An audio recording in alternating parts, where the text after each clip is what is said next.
episode 394. I'm your host, Keith Andrew. I'm here with Lloyd Guerrero. And I just want to say thank you for being a guest on my talk show. Thank you for inviting me. I appreciate it. No, absolutely.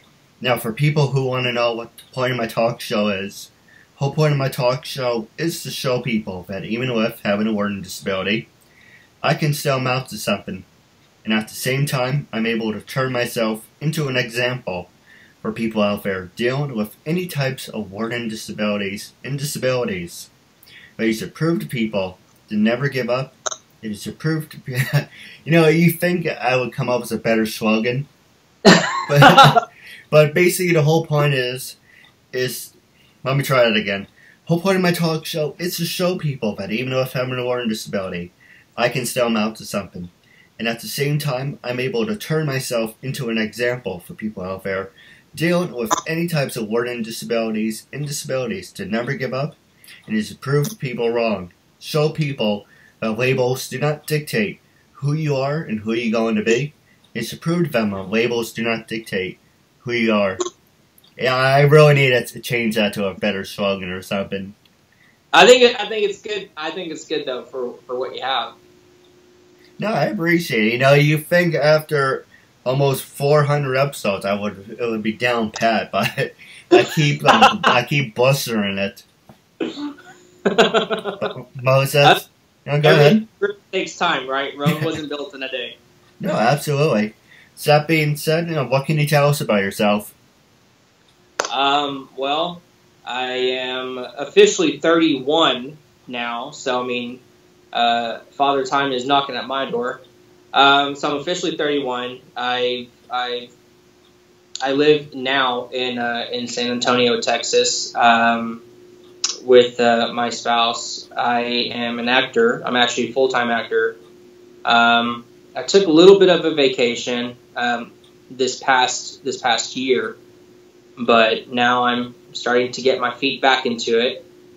So I mean, we've been here for the past, I would say, 3.5 years. And I mean, I have a manager who is based out of Arkansas, but she works, all over the country. And so, I mean, she's the one that kind of persuaded me to take my much needed break because I've been going full speed at it, for over 5-6 years. So she's like, just take a break and then just let me know whenever you're ready. So that's what we're getting ready to do now. We're getting ready to, there's a project that's in pre-production right now. It's called ROC. It's Rules of Confinement, which like I said, we started pre-production in that, and full production, I believe, is going to start as of next year. So. Yeah, that's really cool. And you said rock rules of confinement, and some reason it popped in my head the lyrics. You can actually turn it into a rock and roll song if you wanted to. Yeah, it's funny how we even came upon that name, and it was Tanya that actually came up with that that shortening name, and it's ROC. And so, like, anytime we talk about it, just obviously because, we're under contract and whatnot, and so you really can't say the name of anything, yeah. Until the type of thing that we're in now. And so we would always call it rock. And she just started calling it ROC. And so anytime, someone would hear us say rock, they just look at us kind of like, twisted headed, like, what are you talking about? We have full blown conversations about it, Now we can actually say the name, but we still have a tendency of calling it rock. So there's plenty of things that you can make out of it. I would not doubt for 1 second. No, because you said I'm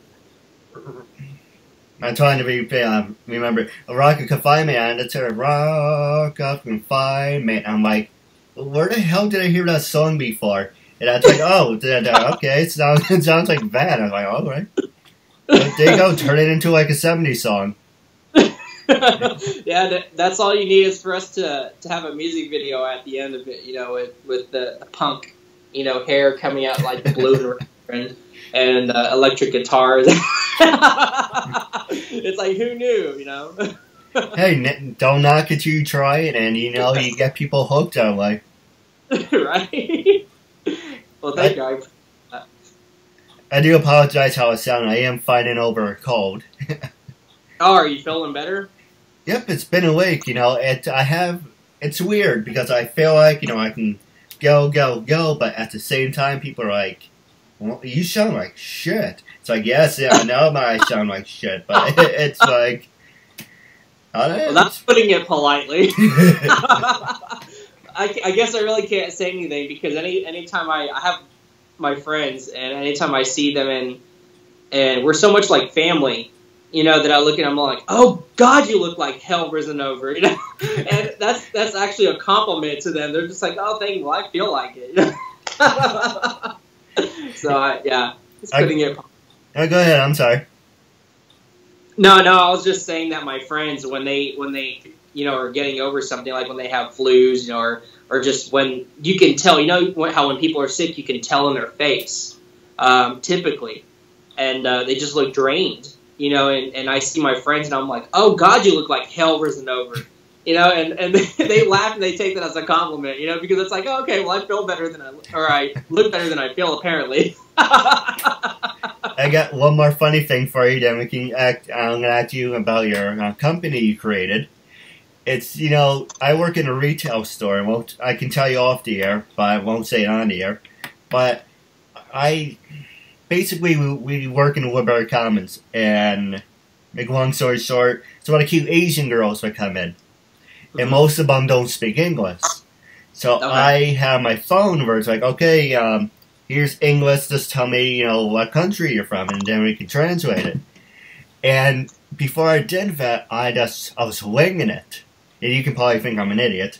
I was winging it, and I had it on Korean, and they would stop halfway and say, I'm Japanese, or I'm Chinese. Like, yeah, okay, I'm just going to stop with the application because I look like an idiot. Isn't it amazing, though, with the amount of things that you can do and with technology now? I mean, you can literally take an iPhone, and you can ask it to translate, you know, into different language. And literally, like, before, you know, when it first came out, you know, I always sat there and I was like, you know, it would be nice if it did this. It'd be nice if it did this, you know. Yeah. And sure enough, I'm sitting there thinking, no, you know what? The people, you know, at that company are smart enough to know what this phone is capable of. And I would almost bet, I told my friends this, I told my spouse this, I was like, I would almost bet that they already have this capability and it's in the works, but it's for a future phone or it's for a future update.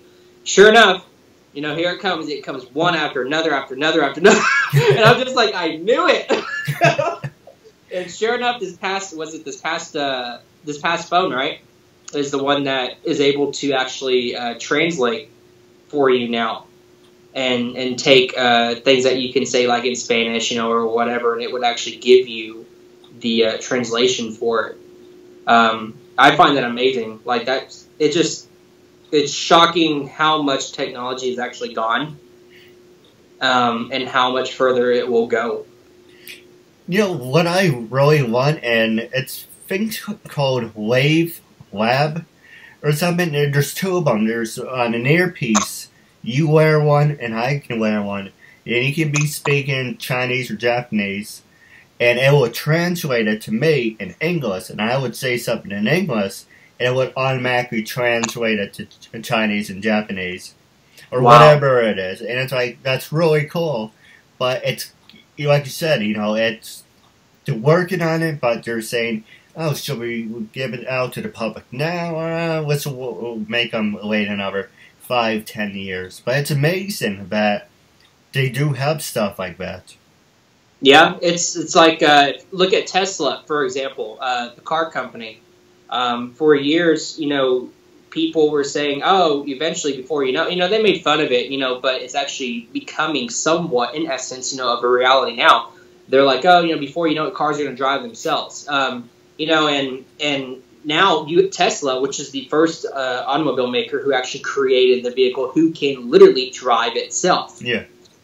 Except obviously they had that one bad accident, you know, and so they have to learn from it. But I mean, that type of technology has been out there, and it's been in their hands.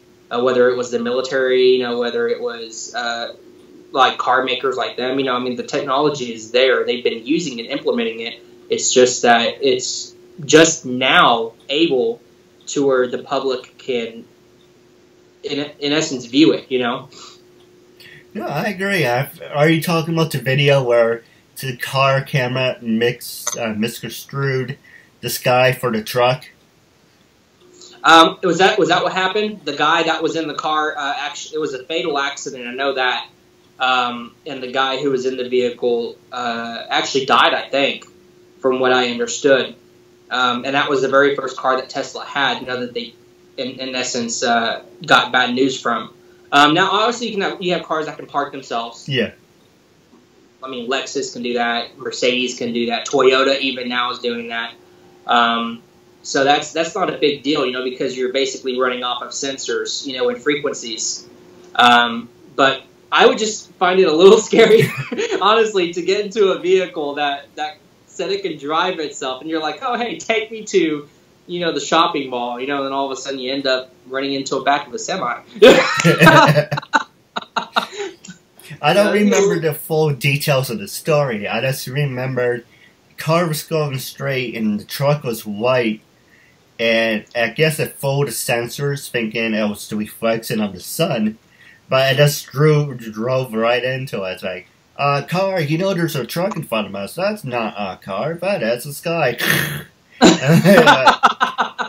It's not funny, but it's like, it's sad that happened. That it took that incident to happen before they actually realized that there was there was something wrong with the software. But that just goes into the next part of technology where we are dependent upon it nowadays. Like with the phones, and like what you're saying with the earpieces. I mean, we are becoming so dependent upon the technology that we are creating, and that if you look at it, the technology is smarter than we are, and it's not saying, that it's going to be like Terminator, and you're going to have like robots coming and hunting everybody down. It's not saying that, but like if you go to companies and say, like, if you're a customer of, I'm not going to name the phone brand, but you probably can guess who I'm talking about, one of the biggest ones that there are. It's almost a monopoly. If you go to them and you tell them that there's something wrong, with your bill or something, I mean, it's to the point to where they can't even correct that stuff in their system because their system is so smart that it locks them out from being able to do anything like that. And it's just like, you tell them, no, I know you can do it. And they're like, no, literally, we can't. It's funny to mention that. What's your opinion about creating robots to replace people? Because supposedly they don't want people on the roads or going to stores, so you have online shopping, you have food being delivered to you. What is your opinion about that? Well, my opinion is that technology is good. However, there are limits to it. Yeah. Like, I know McDonald's, right, was one company that wanted to do 100% automated, like, order process, for, like, guests who came in and whatnot. And literally the only people who would be working there were the ones who operate the machines.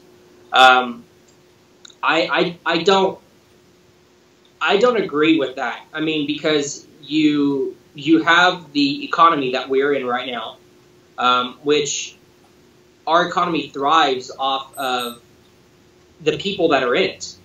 I mean, if you have a robot replace, like if you go to a Walmart, and you have a robot there, checking people out at a Walmart. I mean, we're going to lose sensitivity to a lot of things if that was to happen. We would lose sensitivity to technology because we become so used to it. But most importantly, we would lose sensitivity to humans. We would lose sensitivity to other people because, I mean, you can sit there and, obviously you have those irate customers. Yeah. Sit there and yell at a robot, and the robot's just like, So, I mean, it wouldn't, in essence, it wouldn't do anything to the robot, but that would create a desensitizing aspect to other people. So, like, if you did that so frequently, then it becomes a force of habit, and that's, habits are hard to break, so it would, I think personally, it would ruin the economy first off where we are now. It'd make it even worse. Would it be more beneficial, and more productive? Probably, it probably would, but that's the whole point of trial and error. I mean, humans are humans for a reason. We do things that are right. We do things that are wrong. I mean, that's part of our nature. And it's part of the learning process, why we're even in life to begin with, I mean, so I think that by doing that, it would potentially ruin, not only the economy, but it would ruin our reactions and our, ability to interact, with people in the basis of which we do now. No, hey, no one wants to be a hermit for the rest of their lives. Yeah. I mean, what's your thoughts on that? Like, what do you feel about it? I like the whole going out, interacting with people.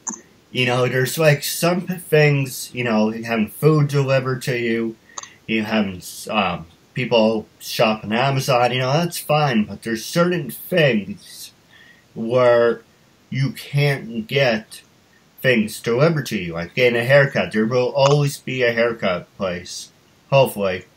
Unless they create a designer thing where you stick your head in it. But as of right now, there will always be a haircut place. Food, it varies. I really don't want someone touching my food. I like picking it myself. I like going out, interacting with people. And here's another thing. People who like going to movies, who don't like going to movies. You have screaming babies, you have someone farting next to you, you have someone yelling, you have hair in your popcorn. You can't, okay, yes, you can get some of that experience by living in the house, but at the same time, it's something about getting up and going out and being around people that catches your interest instead of saying, I've never got to leave my bed. It's something about that fart. It's not just the fart, but it's something about that fart that makes it that makes it an enjoyable experience. You would probably think this is funny. We went to see The Dark Knight, and I didn't happen to sit next to the guy, but my sister was sitting next to the guy. And this old man, was probably in his 50s, was farting all through the movie. And I couldn't keep a straight face. I'm trying not to laugh. And my sister's like, this guy probably thinks he's the Joker or something. He was gassing me all through the movie.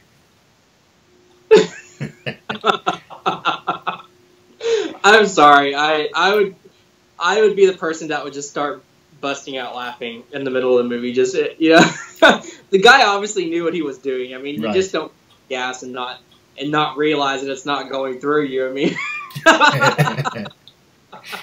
Well, you're gonna feel it come out at some point, What's that? It's like the line from Bridesmaid. I would like to apologize, but I don't know what end it's coming out of. I would prefer it to come out the top end, but I mean, it is what it is. I mean, everybody does it. It's whether you do it in public or whether you do it in private. And if somebody tells you that they don't, it's just like, are you sure? Yeah, I understand that. We're going to take a quick commercial break, and when we come back, I'm going to pass the show over to you, and then we're going to also talk about your company. Oh, okay.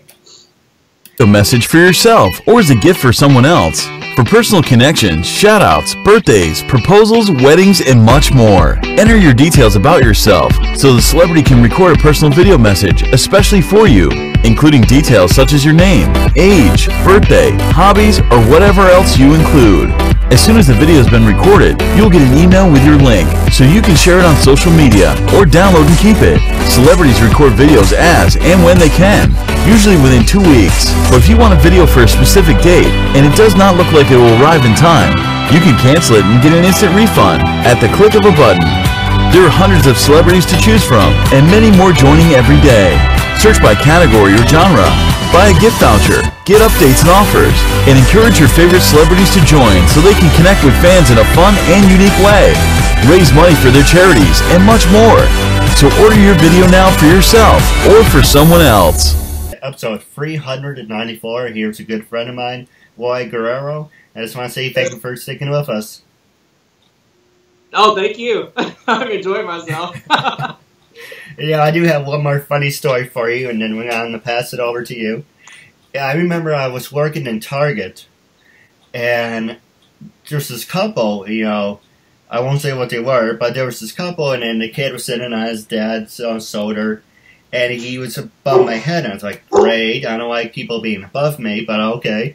So when I was ringing to have my head down, I was scan, kid went, yeah! He blew snot all over me. I bit my lip, and I was so tempted to say, God damn it, you little frickin' I was so pissed. And my manager came over. It's like, oh, why is your light flashing? I just said, I have to go dump my head in the toilet because the kid just blew snot over me. Oh my God, that would be. Oh, no. So when anyone does that, like they say, oh, I have my kid on my shoulder. That's fine. Can you stand here? And I'm gonna stand right over here. Oh my God. No, that's disgusting. No, thank you. I'm sorry. And there's a lot of body fluids there's a lot of things that can come from your body. And that's just one of the ones that are just disgusting. Like, I cannot stand seeing it on napkins. I cannot stand seeing somebody do it in front of me. It's like you hear it, you know, and it's one of those sounds. It's not a pleasant sound when it comes out. I mean, it just sounds. I would prefer the fart over over the snot. Yeah, I'm sorry. That sucks. It does. And what about you? One more question, and I promise you talk about your company. Have you ever worked in retail, and do you have any funny retail stories? I have worked in retail. Let's see. Is there any funny stories that I have? Well, I mean, there's tons of things that happen in retail, but it's whether you classify them. It's funny. Okay, so it's not really funny, but I guess it was to me. So I was working at a retail store who shall remain nameless because of what happened. And loss prevention obviously is a big thing, you know. Right. Okay, so I was a store manager for the store, and this kid it was during Mother's Day, and we had these mini lamps, and they're like mini lamps because you can hold them in one hand. They're really small, and we had a display of them out in front of our store. Stacked on a table and on the floor, like an old pyramid. Well, this kid, I guess, had walked by and decided, hey, I'm going to get my mom a mini lamp for Mother's Day. Well, he ended up grabbing the mini lamp, and I just so happened to be by the door. He grabbed the mini lamp and started running down the hall of the mall. Okay? So out of instinct, you know, not out of me sitting there contemplating it, but out of instinct, I'm like, oh no, somebody just stole. So I started running after him in my apron. And as I'm chasing him, I noticed that this kid's shoelaces come undone. And so, like, I sped up to him enough to where he was fast, too, because he got halfway down, this section of the mall. And I caught up to him, and I guess my foot had gotten so far ahead of me that by the time it went down, it literally stomped on his laces. And when it did, this kid had really thick laces. You know, it was like those DC shoe. Yeah. And when it did, that kid literally went flying in the air because of... He went flying face first into a planter. And I immediately felt bad. You know, I freaked out. You know, like, oh my God, is the kid okay? It turned out the kid had no money on him. I ended up giving him the lamp. And I paid for the lamp myself. It was like $9. I ended up giving him the lamp, and I told him, I said, don't ever steal from me again. I was like, but tell your mother Happy Mother's Day. So that would probably be my funny story. The kid got hurt, you know, but I mean, hey, at least you got a lamp for Mother's Day, right? That's true.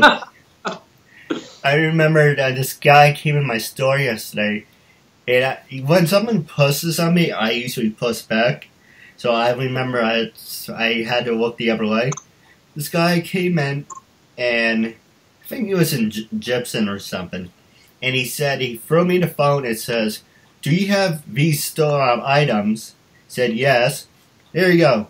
Can you go get them for me?" And I bent my lip and said, "Do you see Biswave written on me? The items are right here. You can get it yourself."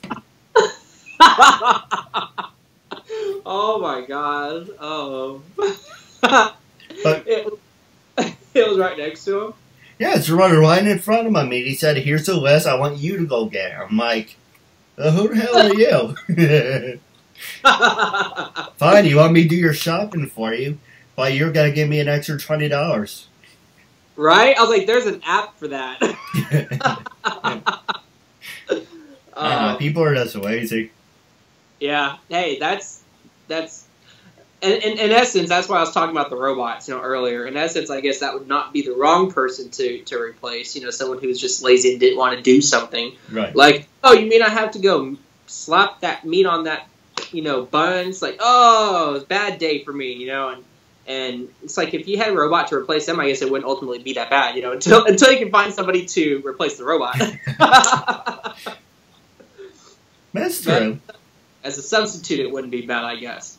Now, for people who want to know, and it was the last couple minutes left, who influenced you to start your own company? And you mentioned your talent agency, so I bet you work with people all over around the world, right? Yeah. Well, I'll just start off from like who inspired me to be an actor. Lucille Ball, which I'm pretty sure everybody kind of knows who she is from I Love Lucy. I mean, she did plenty of works, but I Love Lucy is what she's most known for. I'm a huge fan of hers. I've been watching her ever since I was a kid. I would recite I Love Lucy while I was in the shower, and my mom would be sitting by the bathroom door as I'm going, "Lucy!" Yeah. She's my inspiration to be an actor. And I've taken on some comedic stuff, but I wish she was still alive, because I wish I could actually meet her and tell her that, like that she is the reason I am doing what I'm doing, and she's the reason that I've never given up on it. But unfortunately, she's not. As far as the company, like I have a talent management company. It's called LG Management Group. I started back in 2012. And really the reason that I started it was because you have talent managers, you have agents, which are two completely different things. There's a lot of people that think they're the same thing, but they're not. Managers work on a more personal level. They work with a very small number of clients, which is what I have. And then you have your agents, which basically have pools of people, so they can have like hundreds and hundreds and hundreds of people that work with the company. And they get a casting call for someone with blonde hair and blue eyes. And they're like, "Hey, we have this many people. Okay, send them all out."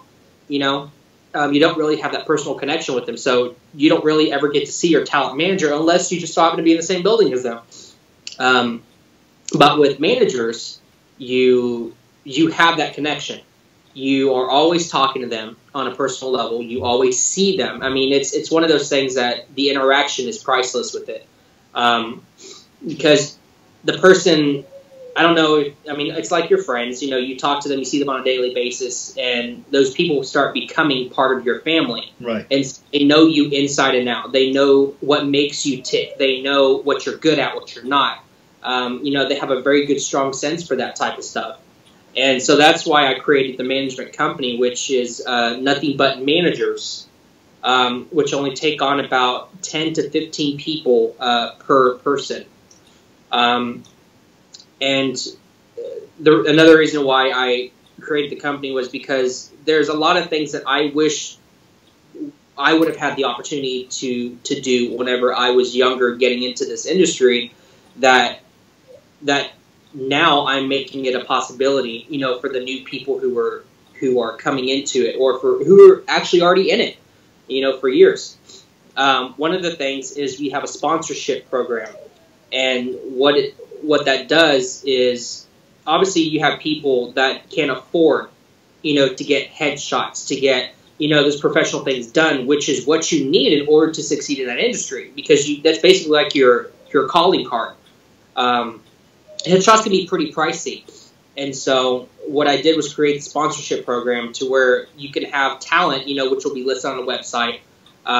People from their city or from their state, can go and actually view them. And if they want to, in essence, sponsor them, they can say, okay, I want to sponsor this person, $300 or it's $100 or $50, whatever they want. It can be $5. And what that money does is it goes into a reserve account. And so say like that talent, it gives the talent more capability to do what they're trying to do, which is act.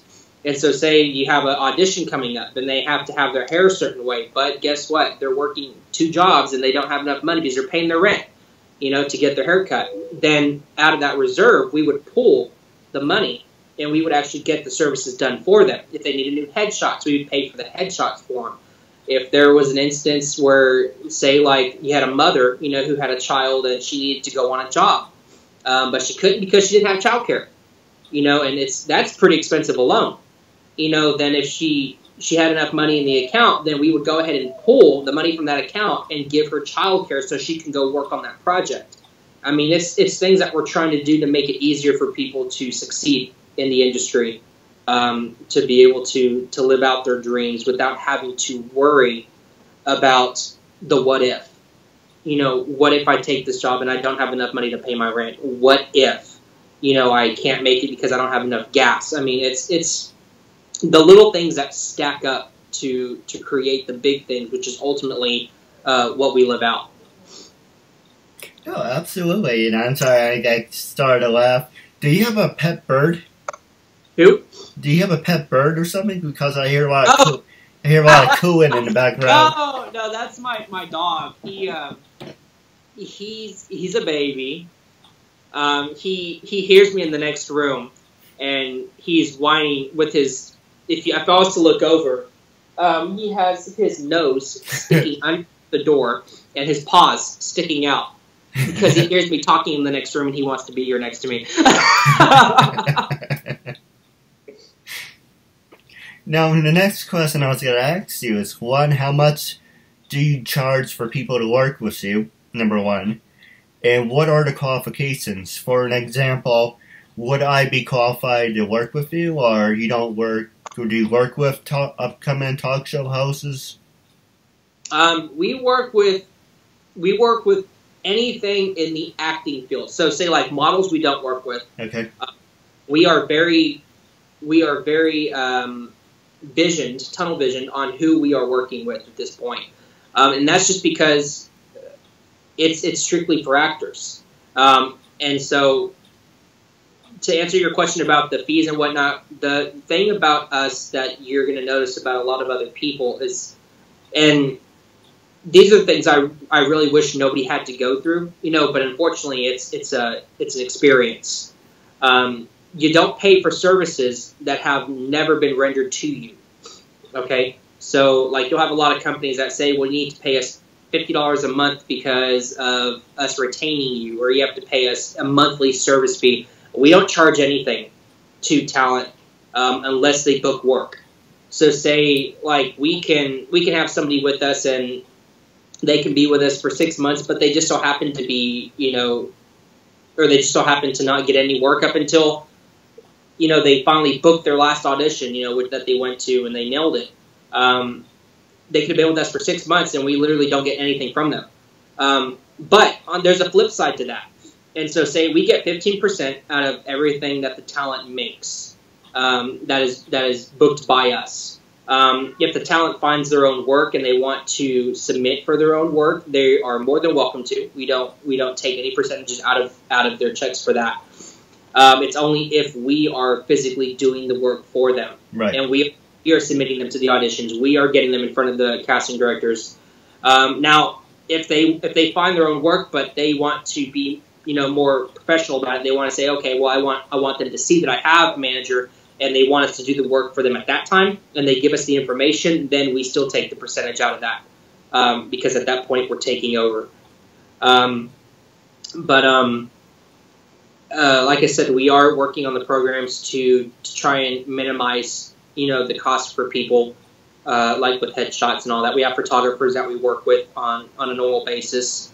We're kind of extending our pool so that we can make it more cost efficient, both on them and on us. Did that answer that question? Yep, and then the other part is just actors. So in a way, would I fall under the category? Because it's kind of like acting what we're doing, but it's also in the entertainment business. Yeah, absolutely. The reason I said that was because you have singers, you have models, which a lot of companies like to put them together. Yeah. They like to combine them and say, oh, we represent models, actors, singers, and I mean, acrobatics. So there's like tons of people, that are involved. They're like, no, we only specifically work with actors. And so, yes, you would fall into that category. Like talk show host would fall into that category. Anybody who is a personality in front of a camera, behind a camera, on audio, anything like that would be considered an actor, because you're using your talent to do what you're doing. No, absolutely. Now, for an example, one more question, and I'll pass the show over to you. Wrapping up, is what type of work do you do? I know you do like headshots, but do you do like marketing? Because I found people who are like, oh, give me $100 and I work on Facebook, Twitter, Instagram, all that social media for you. But it's kind of like, I do that too, but it's kind of like, what do you do that grabs people's attentions than the normal person that does? Well, this is the weird thing about it. I mean, it basically started. LG Management Group is my initials. It's for Lloyd Guerrero. Obviously, it'd be a little bit too long if you said Lloyd Guerrero Management Group. So that's why I kind of named it LG. I'm like, okay, it's a little bit more nonchalant. It's not like so much in your face. So I went ahead and named it LG Management Group. And the weird thing about it is that when we started the company, Tanya, which is the one who helped me start it, she's the group director. I work,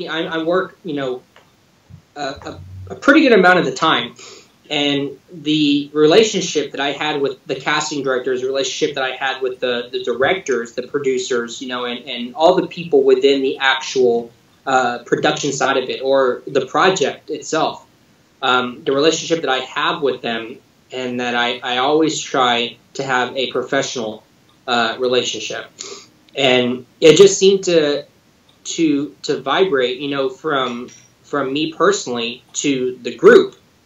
And so we actually had some people that had came back from, some auditions, and they heard that they were from our group.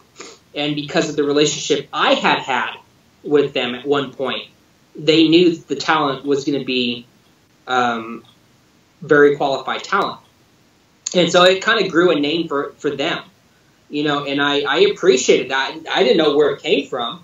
I'm like, okay, I'm just me, I'm myself, so I'm a very outgoing person. I love people, and I just try and make it enjoyable for everybody that's around me, and it just turned out that them being a part of the management company was shedding a good light on them, because they had a personal relationship with me as well.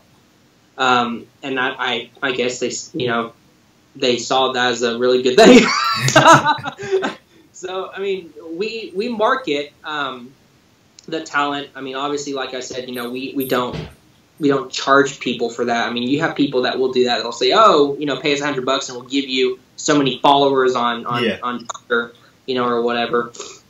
We will market the talent to our best ability. We do different types of promotions within the company. Like we'll have certain, in essence, like photo shoots for the talent to do what we call segments. And so, like, if you look on the Facebook page right now, you look at the top, the cover page, you'll see 3 actors up there. You'll have one in the middle and 2 on the sides. and that was for it was for a modern country segment that we did. I mean, so we market them in our own ways, and I think that ultimately that helps them as well. But I mean, we're not saying that we're going to get you, thousands and thousands of Twitter followers. I mean, it's just not what we're focused on. We're focused on their personal development, and we're focused on getting them to where they want to be. So ultimately, if that means that we work on them personally to where they can get out there and be like, if they're shy at first, which we do get a lot of people who are shy, believe it or not, and then we build up their self-esteem and build, them up personally to where they're almost like me, like, hey, like popping up out of nowhere, then, I mean, that's a good thing. And ultimately, that's self-marketability, so that teaches them to do it on their own without having to go and pay all that money to have it done for them. No, absolutely. Now, for the last question, do you get people to be like on radio and TV, or you don't do that? And are you meaning like, do we get them like those types of jobs? Exposure, yeah. Well, we submit for everything. I mean, so we've submitted for Disney before. We've submitted for ABC. We've submitted. I mean, we submit for everything. We submit for feature films. It's whatever the talent fits into. So, I mean, if it's a photo shoot, like say we have a talent who they do a lot of photo shoots in Vegas, because of the hotels that are there. If it's just an ad for a hotel, we still submit them for that. I mean, because their talent and they fit the specs. Now it may just be a print ad, but that's ultimately that's how it works. So we'll submit them to everything that we have the capability of reaching. All right. Now, passing the show over to you, wrapping up, was there anything you wanted to talk about, anything you wanted to promote? This is your time, after all.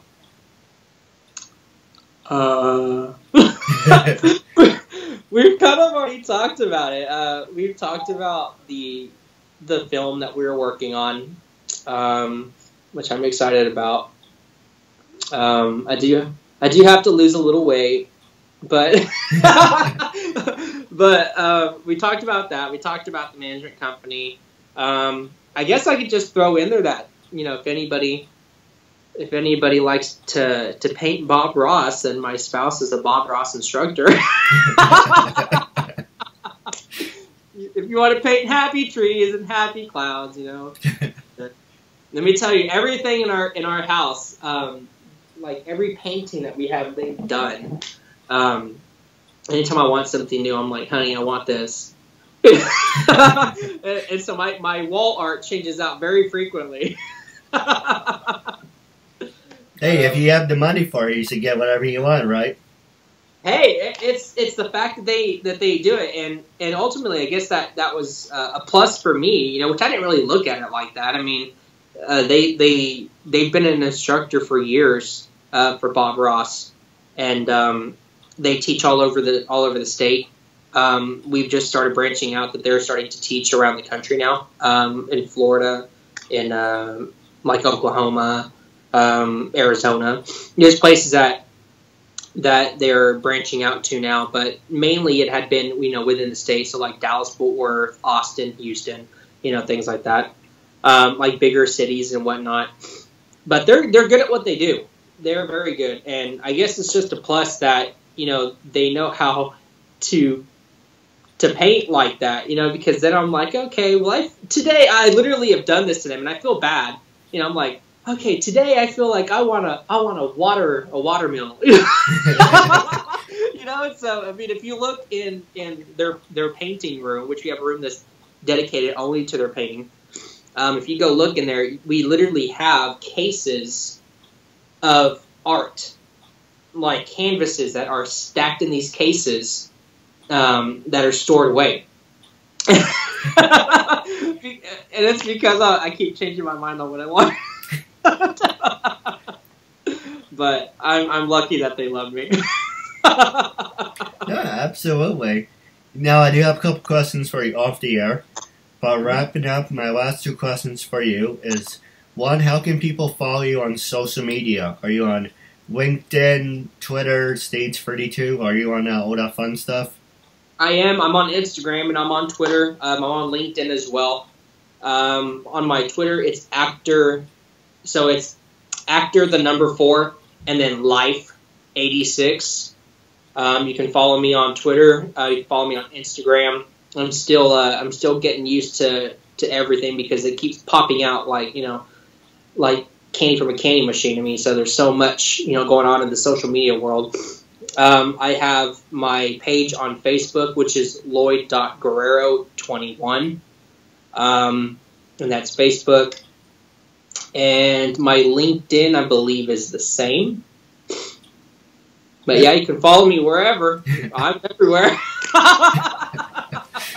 Now, my last question for you is, when I first approached you to be a guest on my talk show, what was your first reaction? And after being a guest, how you feel now? I was honored to do it. I mean, I've done a lot of interviews, and it doesn't matter how many of them I've done, or who they're for. I feel honored to do stuff like that. I mean, it's when you don't feel that, that it becomes a question, and it's just like, why would anybody ever feel like that? So I mean, anytime I get offered an interview, I mean, I love it. I'm just like I said, I'm a big people person, so I tend to like to talk a lot. So no, I mean, I saw the initial request for it, and I immediately was drawn to it just because, I mean, I love doing stuff like that. It's fun, and I get to meet new people while I'm doing, like I met you, while I was doing it, and so I mean, friendships, are some things that they're hard to find nowadays. I mean, legit friendships are hard to find. Right. But I mean, acquaintances will always be there. But everybody that I've interviewed with, I've become really good friends with, and that's probably the best thing that I can get out of it, No, absolutely. I do have a couple questions for you off the air. Well, wrapping up our interview segment, it was a real honor and privilege to have you as a guest, and I'm looking forward to part 2. I appreciate it. It was fun being with y'all.